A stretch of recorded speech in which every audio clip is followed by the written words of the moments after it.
Hello there, right here we got the next mob that can be voted on for the 2021 Minecraft Live mob vote. This is October 16th. The new mob is called LA, and it goes on to explain that you have to choose one of 3 mobs in order to be added into the game. This is the second one. It says that LA is a mob with many hobbies. If you give it an item, it will gather more of the same or similar items that they can find and give it back to you. It also loves music and dancing. And if you have no blocks nearby it, that's where it'll drop off the items it collected. They also have a video showing LA in action. If you give an LA an item, it will collect matching ones for you.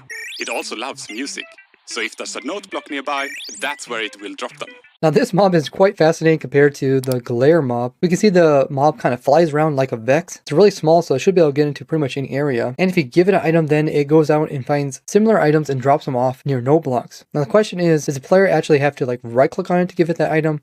Or can you automate the process by having a dropper give it the item? And when it drops the items that it has collected, do those items accidentally get back into its own inventory? And the usefulness of this mob is probably determined on how big its inventory is as well. Some uses for this mob could be as you're strip mining. There's often a lot of blocks on the ground and you don't always have time to pick them all up. So the mob could go around and pick up all those stone blocks or ores and automatically drop them off at your storage system that could automatically filter them and store them. And it seems that it's limited to collecting items and not blocks. So it has to be things that are already on the ground. Other uses would be like if you chop down a bunch of trees and all the saplings and apples could then be collected by this little critter and brought back to a storage system. So I say it being useful early game or mid game, because even early game you could break a whole bunch of kelp and maybe it could go into water and pick up all the items.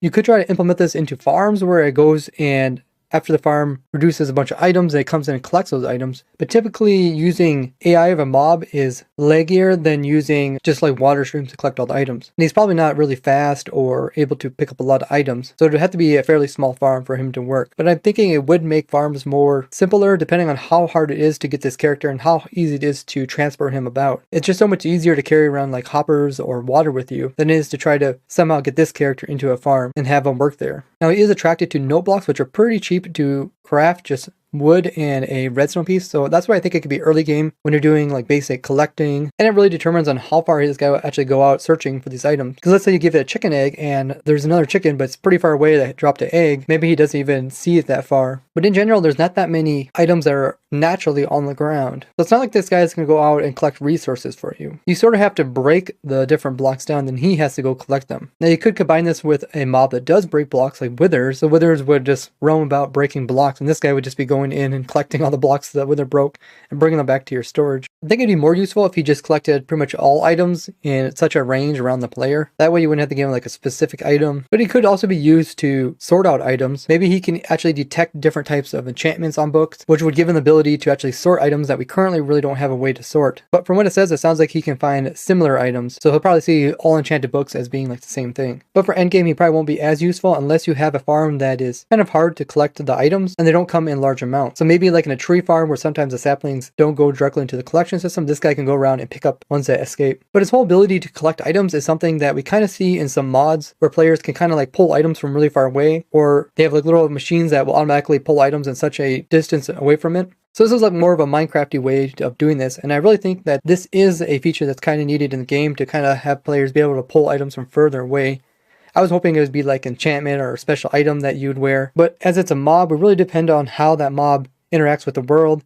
Does he get stuck behind stuff? Does his pathfinding have trouble in water? Those sort of things are going to determine how useful this mob is. Let me know in the comments what other uses you think this mob could have. But so far this mob looks like it's going to be the one I'm going to vote on, just due to the wide variety of uses it has in the game. Definitely a big improvement compared to the glare. Where you could find this mob is probably something like a water fairy, as it is blue, so maybe you can find this around rivers or even in the lush caves. And the glare creature is also kind of like a dark creature, so you could probably find him also in the new caves. We still got one more mob that they're going to announce, so make sure you guys are subscribed as well as have that bell notification turned on, because it will be going over the next mob as well. And if you'd like to learn about all the cool things that we currently know will come out in the future of Minecraft, check out this video here. And if you'd like to see weird things that I came across during my testing streams, check out these videos over here. I would like to thank all you guys for watching, and I'll see you guys next time. Bye bye.